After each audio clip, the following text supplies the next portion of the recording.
శ్రీ గణేశాయ నమః. తతో యుద్ధ పరిశ్రాంతం సమరే చింతయా స్థితం రావణం చాగ్రతో దృష్ట్వా యుద్ధాయ సముపస్థితం దైవతైశ్చ సమాగమ్య ద్రష్టుమభ్యాగతో రణం ఉపగమ్య బ్రవీద్రామం అగస్త్యో భగవాన్ ఋషిః. రామ రామ మహాబాహో శృణు గుహ్యం సనాతనం येन सर्वानरीन् वत्स समरे विजयिष्यसि. आदित्यहृदयं पुण्यं सर्वशत्रुविनाशनं जयावहं जपं नित्यम् अक्षयं परमं शिवम्. सर्वमङ्गलमाङ्गल्यं सर्वपापप्रणाशनं चिन्ताशोकप्रशमनम् आयुर्वर्धनमुत्तमम्. रश्मिमन्तं समुद्यन्तं देवासुरनमस्कृतं पूजयस्व विवस्वन्तं भास्करं भुवनेश्वरम्. सर्वदेवात्मको ह्येष तेजस्वी रश्मिभावनः एष देवासुरगणान् लोकान् पाति गभस्तिभिः. एष ब्रह्मा च विष्णुश्च शिवः स्कन्दः प्रजापतिः महेन्द्रो धनदः कालो यमः सोमो ह्यपाम्पतिः. पितरो वसवः साध्या ह्यश्विनौ मरुतो मनुः वायुरग्निः प्रजाप्राण ऋतुकर्ता प्रभाकरः. आदित्यः सविता सूर्यः खगः पूषा गभस्तिमान् सुवर्णसदृशो भानुः हिरण्यरेता दिवाकरः. हरिदश्वः सहस्रार्चिः सप्तसप्तिर्मरीचिमान् तिमिरोन्मथनः शम्भुः त्वष्टा मार्ताण्ड अंशुमान्. हिरण्यगर्भः शिशिरः तपनो भास्करो रविः अग्निगर्भोदितेः पुत्रः शङ्खः शिशिरनाशनः. व्योमनाथः तमोभेदी ऋग्यजुः सामपारगः घनवृष्टिरपां मित्रो विन्ध्यवीथि प्लवङ्गमः. आतपीमण्डली मृत्युः पिङ्गलः सर्वतापनः कविर्विश्वो महातेज रक्तः सर्वभवोद्भवः. नक्षत्रग्रहताराणाम् अधिपो विश्वभावनः तेजसामपि तेजस्वी द्वादशात्मन्नमोऽस्तु ते. नमः पूर्वाय गिरये पश्चिमायाद्रये नमः ज्योतिर्गणानां पतये दिनाधिपतये नमः. जयाय जयभद्राय हर्यश्वाय नमो नमः. नमो नमः सहस्रांशो आदित्याय नमो नमः. नम उग्राय वीराय सारंगाय नमो नमः. नमः पद्मप्रबोधाय मार्ताण्डाय नमो नमः. ब्रह्मेशानाच्युतेशाय सूर्यायादित्यवर्त्से भास्वते सर्वभक्षाय रौद्राय वपुषे नमः. तमोघ्नाय हिमघ्नाय शत्रुघ्नायामितात्मने कृतघ्नघ्नाय देवाय ज्योतिषां पतये नमः. तप्तचामीकराभाय वह्नये विश्वकर्मणे नमस्तमोभिनिघ्नाय रुचये लोकसाक्षिणे. नाशयत्येष वै भूतं तदेव सृजति प्रभुः पायत्येष तपत्येष वर्षत्येष गभस्तिभिः.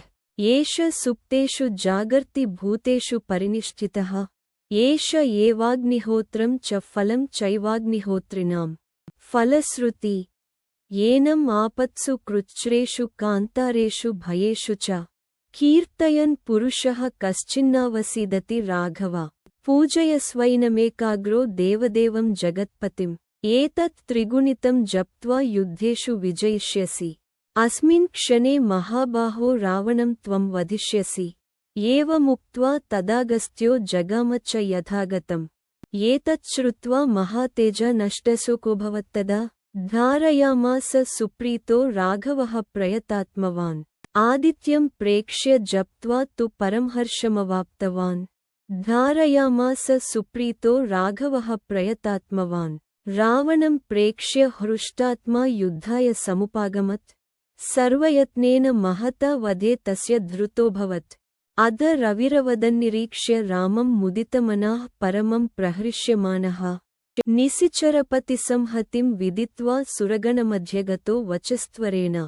ఆదిత్యహృదయం సమగ్ర భావార్థం. యుద్ధంలో అలసిపోయి మనసులో సందేహాలతో ఉన్న శ్రీరాముడిని చూసి అగస్త్య మహర్షి ఆయనకు ఒక మహాశక్తివంతమైన స్తోత్రాన్ని ఉపదేశిస్తారు. ఆదిత్యహృదయం సమగ్ర భావార్థం. అదే ఆదిత్యహృదయం. ఈ స్తోత్రం సూర్యభగవానుడి మహిమలను వివరిస్తూ ఆదిత్యహృదయం సమగ్ర భావార్థం. మనలోని భయం, దుఃఖం, శోకం, అలసట, నిరాశలను తొలగించే ఆత్మబలం ఇచ్చే హృదయ మంత్రం. సూర్యుడు ఎవరు? ఆదిత్యుడు అంటే కేవలం గ్రహం కాదు. ఆయన సృష్టికి మూలమైన బ్రహ్మ, లోకాన్ని పోషించే విష్ణువు, అజ్ఞానాన్ని నశింపజేసే శివుడు, కాలస్వరూపం. సూర్యుడు ఎవరు?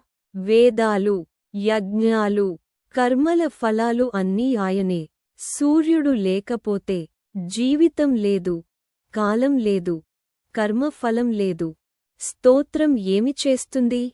ఈ స్తోత్రం జపం చేస్తే శత్రువులు బయటి ప్లస్ లోపలి నశిస్తారు. భయం, ఆందోళన, డిప్రెషన్ తగ్గుతుంది. ధైర్యం, ఆత్మవిశ్వాసం పెరుగుతుంది. ఆరోగ్యం, ఆయుష్షు వృద్ధి అవుతుంది. స్తోత్రం ఏమి చేస్తుంది? ఆరోగ్యం, ఆయుష్షు వృద్ధి అవుతుంది. జీవితంలో విజయం లభిస్తుంది. అందుకే అగస్త్యుడు చెప్తారు, ఇది ఎప్పటికీ క్షయం కాని విజయాన్ని ఇస్తుంది. రాముడికి ఫలితం ఏమైంది? రాముడు సూర్యుని ధ్యానం చేసి, ఆదిత్య హృదయాన్ని జపించి, తన దుఃఖాన్ని విడిచిపెట్టి అపార ధైర్యంతో యుద్ధానికి వెళ్ళి, ఇది మనకు చెబుతున్న సందేశం. బలహీనత మనసులోనే ఉంటుంది. దైవస్మరణతో అది శక్తిగా మారుతుంది. మనకు ఇచ్చే సందేశం కష్టకాలంలో దైవంపై దృష్టి పెట్టాలి. శక్తి మనలోనే ఉంది.